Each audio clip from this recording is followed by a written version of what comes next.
This channel does not promote any violent, harmful, or illegal activities. All content provided by this channel is meant for an educational purpose only. সমস্যা মানেই দেবলীনার পিছন কখনো সমস্যা ছাড়বে না। ছেলেদের কাছে তো এরকম অপশন কেউ দেয় না। ফ্যামিলি ছেড়ে দাও তবে তোমার বউ থাকবে, ফ্যামিলি ছেড়ে দাও তবে তোমার কাজ থাকবে, এই অপশনগুলো তো ছেলেদেরকে কেউ দেয় না। আমি জানি না দেয় কিনা, বাট মেয়েদের ক্ষেত্রে কেন এইখানটাতেই ফোকাস হয় বারবার। মেয়েটার বিয়ে হয়ে গেছে মানে বাবা মার প্রতি সব দায়িত্ব কর্তব্য পালন হয়ে মানে সব কমপ্লিট। আমি ভালো নেই এই কথাটা বলতে গিয়ে প্রচুর বুকের সাহস লাগে। সেটা সাহস করে আমি বললাম যে আমি ভালো নেই। আমি সারাক্ষণ নাটক করে যে আমি ভীষণ ভালো রয়েছি, ভীষণ হ্যাপি আমি, but I am not happy. Glamour দুনিয়ার ঝলমলে আলো কি সবসময় সত্যি কথা বলে, নাকি হাসি মুখের আড়ালে লুকিয়ে থাকে এক গভীর দীর্ঘশ্বাস?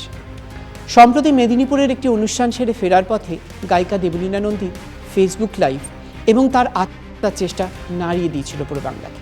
কাঠগড়ায় দাঁড়িয়ে তার স্বামী প্রবাহ নন্দী এবং শ্বশুরবাড়ি।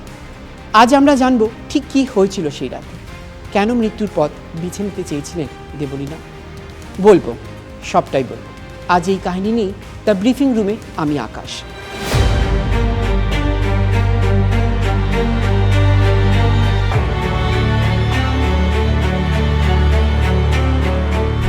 রবিবার গভীর রাত, মেদিনীপুর থেকে গান গেয়ে ফিরছিলেন দেবলীনা। হঠাৎই শুরু করেন ফেসবুক লাইভ হোটেল রুম থেকে। সেই লাইভে অনুষ্ঠানের কথা নয়, ছিল একরাশ যন্ত্রণা। দেবলীনা প্রথমেই বললেন, আমি ভালো নেই, আমি হার মেনে গিয়েছি। তারপরেই দেবলীনার অভিযোগ করেন তার স্বামী প্রবাহ নন্দী এবং শ্বশুরবাড়ির লোকজন তার মাকে বারবার অপমান করছে। তার মা তথাকথিত এলিট সোসাইটির মতো নন বলে তাকে এক ঘরে করে দেওয়ার চেষ্টা। হ্যাঁ, তার স্বামী শ্বশুরবাড়ি এটাই করে যাচ্ছিল বহুদিন ধরে। এমনকি শর্ত দেওয়া হয়েছিল দেবলীনাকে সংসার করতে হলে মাকে ছাড়তে হবে, মানে হয় মা নয় স্বামী। মেয়ে আর ছেলের মধ্যে এত ডিফারেন্স কেন, মানে এত ডিফারেন্স কেন যে ভাই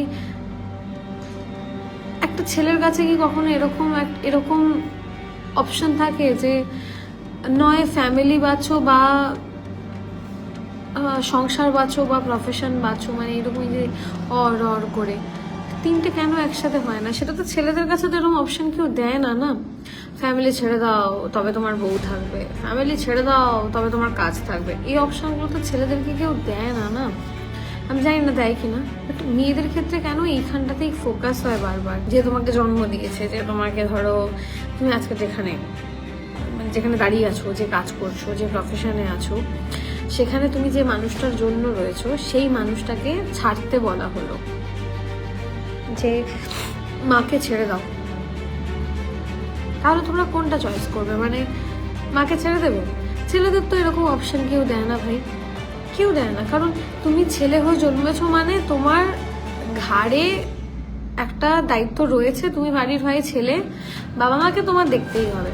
মেয়েদের কেন এরকম কিছু নেই? এরকম কেন কোনো আইন পাস হয়নি যে মেয়েদের যদি বিয়েও হয়ে যায় বাবা মার প্রতি দায়িত্ব কর্তব্য পালন করতে হবে? মাকে তো আমি ছাড়তে পারছি না, এদিকে বাকি আর কিছু ছাড়াটাও মানে এখন মাথায় সিঁদুর পড়ে আছি আমি।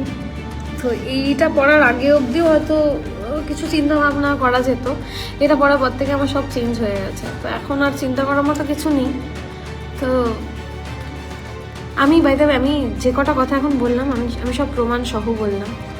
আমার কাছে সব কিছু প্রমাণ আছে যে আমি একটা কথাও কাউকে নিয়ে বাজে কথা বলছি না, বা জানি না কি কতটা কি বুঝতে পারছে।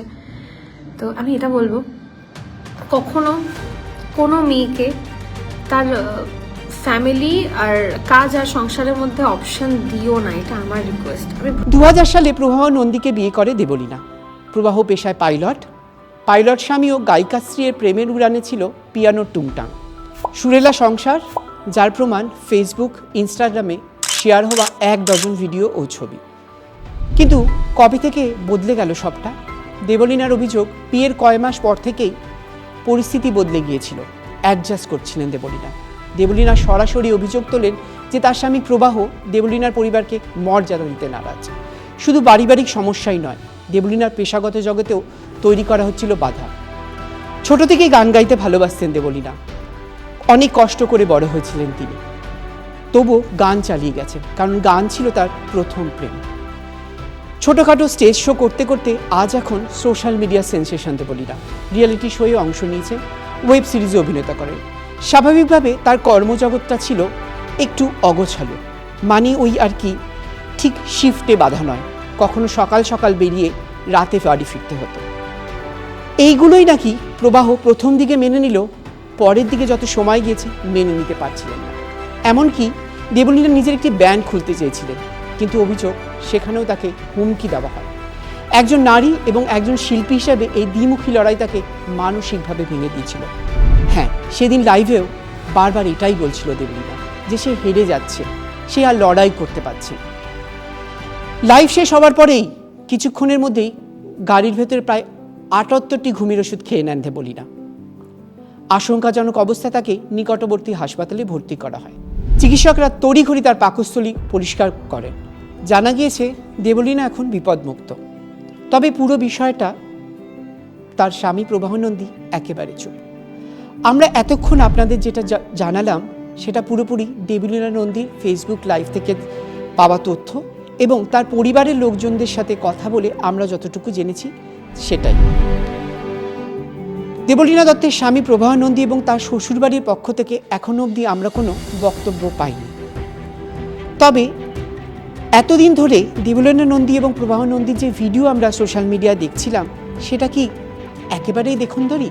আসলে সংসারটা অন্তঃসার শূন্য? প্রশ্ন তুলছে নেটিজেনদের একাংশ। আমরা আশা করি দেবলীনা দ্রুত সুস্থ হয়ে আবার মঞ্চে ফিরবেন, তার সেই চেনা সুর নিয়ে আবার মঞ্চ মাতাবে। আপনারা দেখছেন TV9 বাংলা ডিজিটাল।